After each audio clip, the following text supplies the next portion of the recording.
I've seen my abs be photoshopped, and I was okay with it. I use it for inspiration for myself because I'm like, I know my abs did not look like that at that time. So I'm gonna go get in the gym because they could look like that if I did a little bit of work.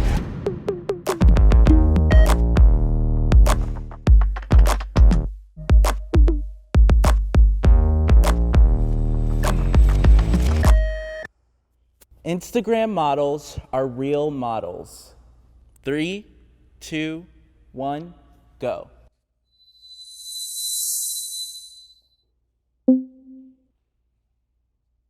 If you're posting photos of yourself, you're feeling cute, girl, you are a model, you know? I definitely think so too. If you're enjoying yourself and promoting yourself naturally and, you know, being who you want to be and making money off it most times, then get your coin, girl. Yeah. Okay? I think also the idea that something has to be monetized for it to be legitimate is also damaging.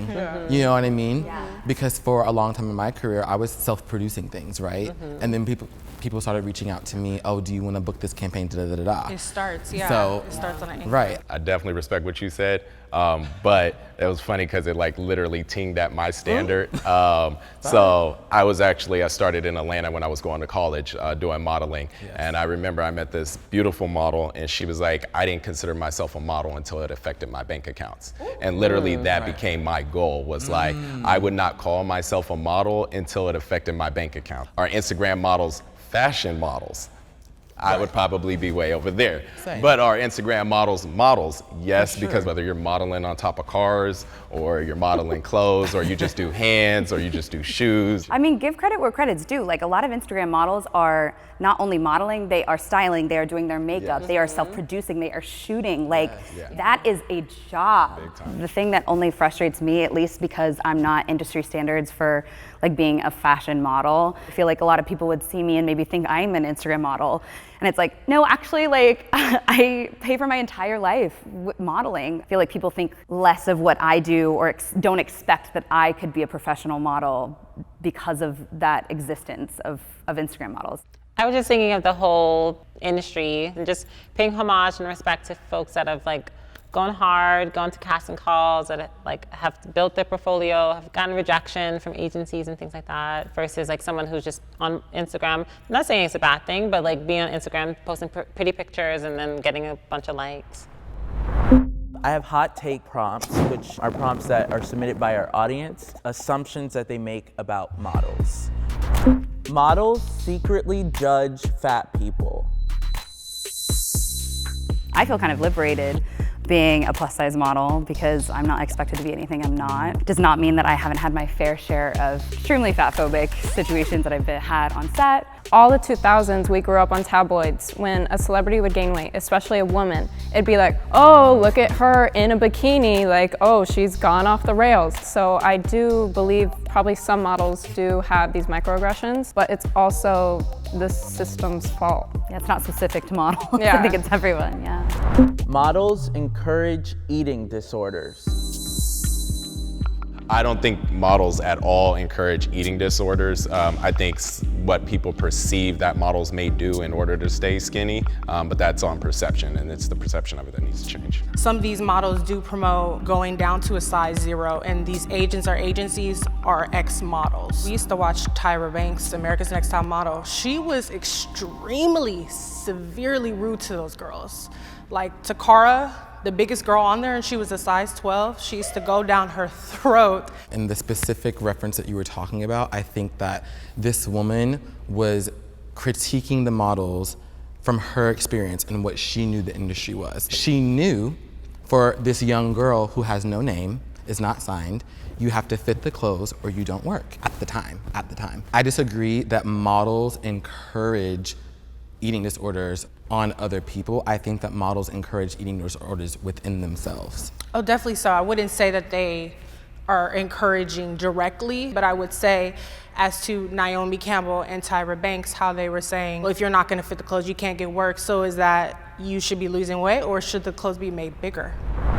Modeling promotes unhealthy beauty standards. 3, 2, 1, go.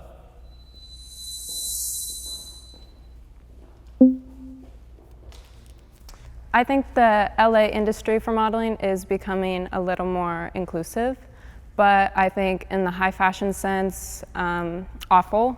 It's kind of promoted for most girls to have like an eating disorder or stick to this calorie restraint. So for me, we are the people, and we as the people are society, and society dictates what the industry does. And I think that's the reason why it's become more inclusive of everybody. So it's important that we don't blame our industries for what they do as much as we hold ourselves accountable for what we accept. So when we spend our dollars with this industry, we're actually voting every single time. So a lot of it was prompted because we weren't seeing equal representation. So people were stopping spending their money, so they had to reorganize and recreate, and now they started being more inclusive. It's us as society that dictates what's going to be promoted. So if it's an unhealthy standard, it's coming from us, not the industries.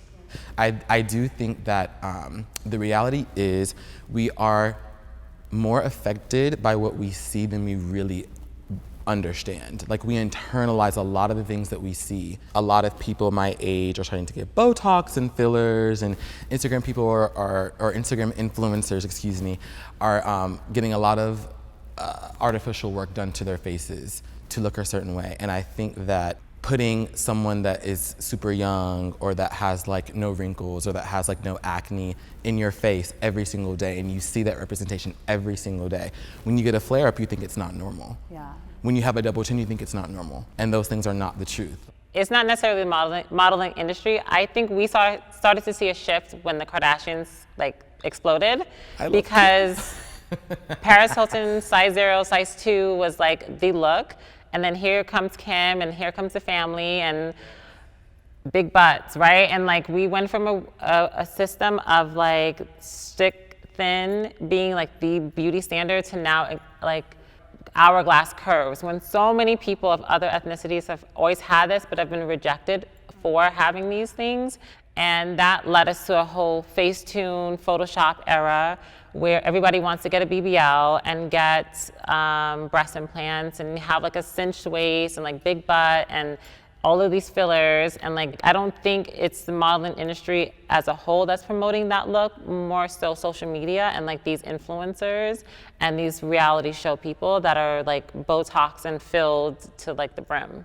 To me, I'm like, do what you want. Like, I have no hate for anyone that wants to do what they want with their body. Like, you have that autonomy, you do you. But I think the big problem that we get at, and I feel like it is more problematic, honestly, in the social media space at times, because they're claiming that everything is natural. They're claiming, you know, oh, I just worked out and I got this body. And it's like that, those, what might seem like little white lies to them, have impacted our entire generation of these young women especially. It's important that we realize we have that autonomy too. Like, I've done a photo shoot and been edited to Kingdom Come, and like I never had an ounce of cellulite on my ass, and that's just not the case. And we need more people seeing those normal aspects, like you said, acne, wrinkles, like people have that, you know? I am okay with being photoshopped. 3, 2, 1, go.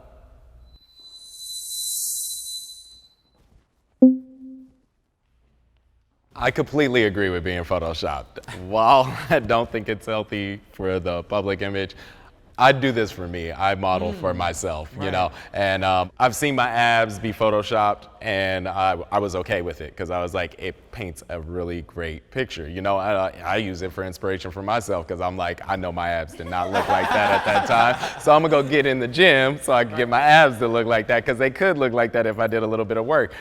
So on my end, I'm completely fine with it. Again, it's about the client and the story they're trying to tell, and it's this like unattainable kind of guy sometimes, and it's like, but I think it's more so, again, it's important that people realize that that's the story that's being portrayed. That's not always reality.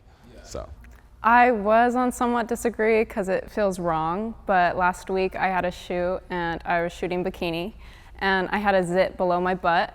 And I was like, so like, guys, can we just like Photoshop this out? Cause like, it's enough that my butt's on a website, but my butt with a zit, I don't know. So I hear that. I mean, like, people like us are probably more likely to be airbrushed significantly more than most people. And I don't want anyone that's gonna change my body shape. If it means me being the brave one and kind of being uncomfortable with the way I look in some pictures, whether it be belly rolls or my stretch marks or my cellulite, like, I think that that's a necessary evil, at least for me, in terms of like what I want to see change in this industry and like see that positive impact. As what you were saying, like a zit or something, and I struggle with dark circles and stuff like that. I want clear skin, and that's the image I want for myself. So I would be completely fine if someone touches up my dark circles or, you know, makes my legs longer in like a fisheye bubble lens or something, you know, in that sort. But to take away from my stretch marks, to take away from, you know, my stomach, I don't want to perceive something that's not me, because that's not my brand. When you're on camera, like how you may look to yourself or like on in the mirror doesn't always translate on camera. And then it's like, wait, my pores are that big, or like my eyes look that sunken, or. And she's right on that though. With the lenses getting better in the industry, it's portraying us even harsher because they'll pick up like wrinkles you didn't even personally see on your face. And so yeah, a little touch up, kind of cool with that. I have insecurities about my body. 3, 2, 1, go.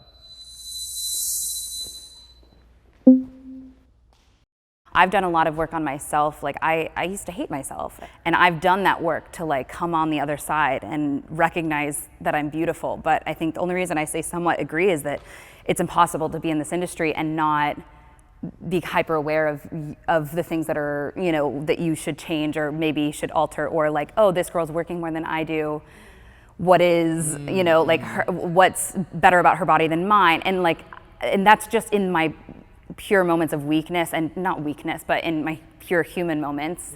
Let's say in the real world, like if I'm walking down the street as a pedestrian, right? Like my body is like, whatever. But like in our industry and what we do, we think, well, will I book a job if I have this extra like 5 pounds on me? You know what I mean? Or like, would I book a job if I was a little bit taller? So I think that like body image issues that I already had were kind of magnified when I stepped into this.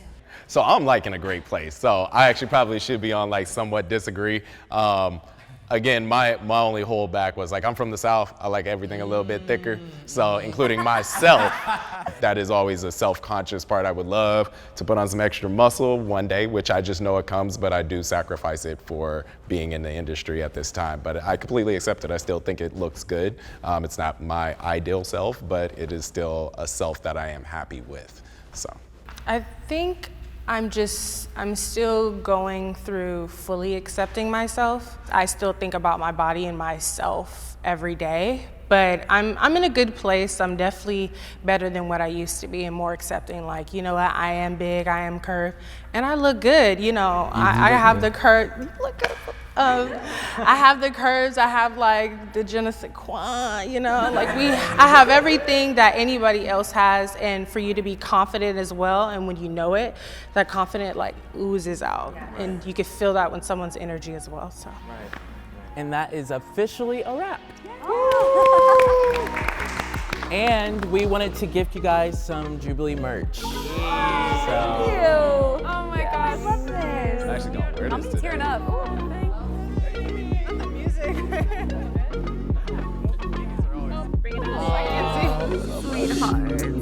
A bunch of pretty bitches. Amazing people. Y'all some amazing people. Y'all keep your head up if you have somebody to talk to.